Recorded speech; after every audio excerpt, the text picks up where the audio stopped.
আসসালামু আলাইকুম, সবাই কেমন আছেন? আশা করি সবাই ভালো আছেন।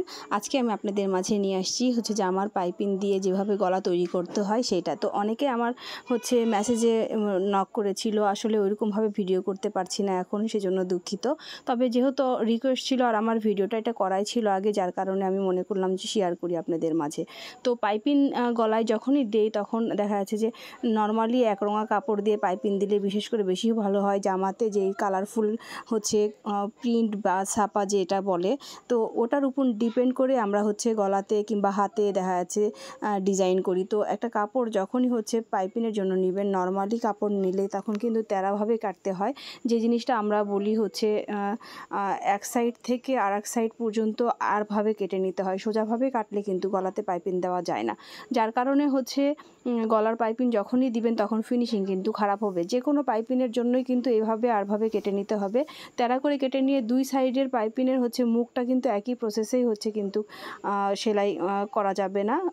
বাঁকা বাঁকা দিক থেকে, মানে যেটা ক্রস চিহ্ন থাকবে, দেখলেই বুঝতে পারবেন একটা ক্রসের সাথে আর একটা ক্রস চিহ্নর সাথেই অ্যাডজাস্ট করে তারপরে সেলাই করে দিতে হবে। আর যখনই পাইপিংটা দেওয়া হয়ে যাবে, ঠিক মানে যখন জোড়ার পাইপিংয়ের জন্য যে কাপড়টা জোড়া দেওয়া হবে, তারপরে এইভাবে নিয়ে পাইপিং দিব আমরা। তো সামনে থেকে অনেকে দেখা যাচ্ছে পাইপিং দেয়, সেই পাইপিংয়ের ফিনিশিংটা ভালো আসে না।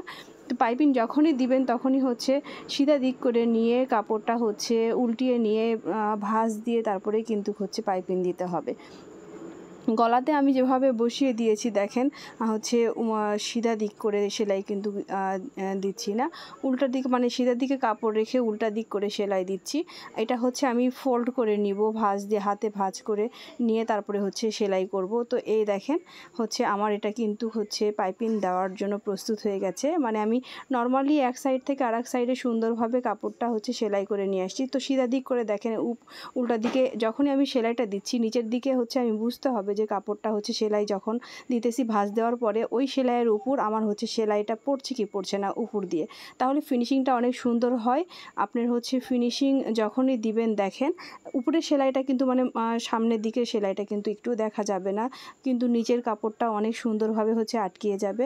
যখনই আপনারা সেলাই করবেন ঠিক এভাবেই সেলাই করবেন, পাইপিংটা দেখতে অনেক সুন্দর লাগে আর সেলাইটাও সুন্দরভাবে দেওয়া হয়ে যায়।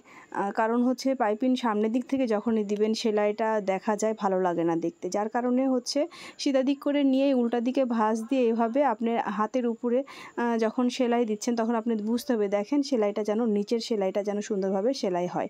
তো এই তো আজকে আপনাদের মাঝে নিয়ে আসছি, রিকোয়েস্ট ভিডিও ছিল আর আমার এই ভিডিওটা অনেক আগের ছিল।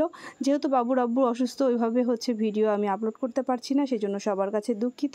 আর ভয়েস দেওয়াটা আমার জন্য অনেক টাফ হয়ে যায়, যেহেতু বাবুর আব্বু বাসায় আছে আর ওকে অনেক কেয়ার করতে হয়, নর্মালি কাছ থেকে সরা যায় না। সেই জন্য আপনাদের কাছে একটাই রিকোয়েস্ট করব যে আমাকে সাপোর্ট করবেন প্লিজ। কেউ আমাকে দেখা যাচ্ছে কারো পেজের ভিডিও ছাড়ার পরে তাদের পেজে যে আমি ওইরকমভাবে কমেন্ট লিখতে পারছি না বা লাইক কমেন্ট দিতেছি না। তবে আমি চেষ্টা করি যখনই পেজের মধ্যে ঢুকি তখনই কারো পেজের কোনো পোস্ট দেখলে অবশ্যই আমি চেষ্টা করি তাদের পেজের কমেন্ট দেওয়ার জন্য, লাইক দেই।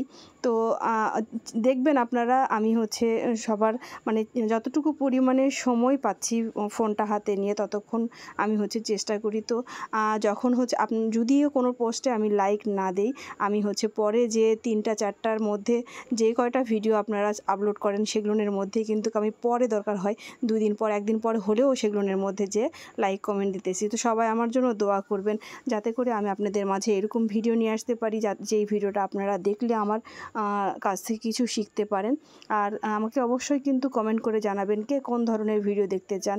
সামনে আমি সেটা এখন না হোক পরে আমি সবটাই মনে রাখবো, আমি আপলোড করব। দেখেন গলাটা কিন্তু অনেক সুন্দরভাবে পাইপিং দেওয়া হয়ে গেছে আর সামনের দিক থেকে কোনো সেলাই দেখা যাচ্ছে না, নিচের দিকে সেলাই দেখা যাচ্ছে, যার কারণে দেখতে কিন্তু অনেক সুন্দর লাগতেছে।